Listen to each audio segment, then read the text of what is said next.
Sir আসসালামু আলাইকুম রহমতুল্লাহি বারাকাতু। ওয়ালাইকুম আসসালাম ওয়া রাহমাতুল্লাহি ওয়া বারাকাতুহু। স্যার আমার প্রথম প্রশ্ন হচ্ছে গত ৫ই অগাস্টে বৈষম্য ছাত্র আন্দোলনের পর আপনার বর্তমান প্রতিষ্ঠিত পরিস্থিতি আমার থেকে একটু বলেন। আসলে ৫ই আগস্টের পর আমরা যথারীতি আমাদের বিদ্যালয়ে যথানিয়মে চালু আছে। কোনো কোনো অপ্রীতিকর ঘটনা ঘটে নাই। আমাদের পাঠদানেও কোনো অসুবিধা হয়নি। আমি এই স্কুলেরই ছাত্র, এই স্কুলেরই সহকারী টিচার, এই স্কুলেরই প্রধান শিক্ষক। আমার বাড়িটা স্কুলের পাশাপাশি। এখানে আমরা ৮ জন টিচার আছে, ২৭৯ জন ছাত্রছাত্রী আছে। কোনো ধরনের আমাদের বে অপ্রীতিকর ঘটনা ঘটে নাই এবং আমাদের পাঠদানে ব্যাঘাত ঘটে এরকম কোনো অবস্থার সৃষ্টি হয়নি। ধন্যবাদ।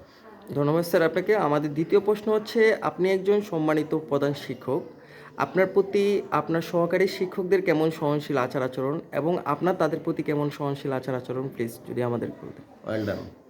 আমি বললামই তো আমি এই স্কুলের স্টুডেন্ট, আবার এই স্কুলের সহকারী টিচার, এই স্কুলের প্রধান শিক্ষক। দীর্ঘ ১৮ বছর আমার এখানে যাত্রা। ২০১৯ সাল থেকে আমি প্রধান শিক্ষক হিসাবে, তার আগে সহকারী শিক্ষক, ভারপ্রাপ্ত প্রধান শিক্ষক। তো এখানে আমি ছাড়া আরও ৭ জন টিচার আছে। তাদের সাথে আমার অবস্থান আন্তরিক এবং হেল্পফুল। আমার টিচাররা আমরা একটা টিম ওয়ার্ক অনুযায়ী কাজ করি। আপনি জেনে খুশি হবেন ২০২২ সালে প্রাথমিক শিক্ষা পদকে এই বিদ্যালয়টি উচ্চ উপজেলায় শ্রেষ্ঠ বিদ্যালয় হিসেবে ঘোষিত হয়েছে এবং আমাদের পাঠদান সরকারি নিয়ম অনুযায়ী এবং অন্যান্য কার্যাবলীও সরকারি নিয়ম অনুযায়ী হচ্ছে এবং আমাদের ঊর্ধ্বতন কর্তৃপক্ষ আমাদের বিদ্যালয় সম্পর্কে ওয়াকিবহাল আছে। ধন্যবাদ।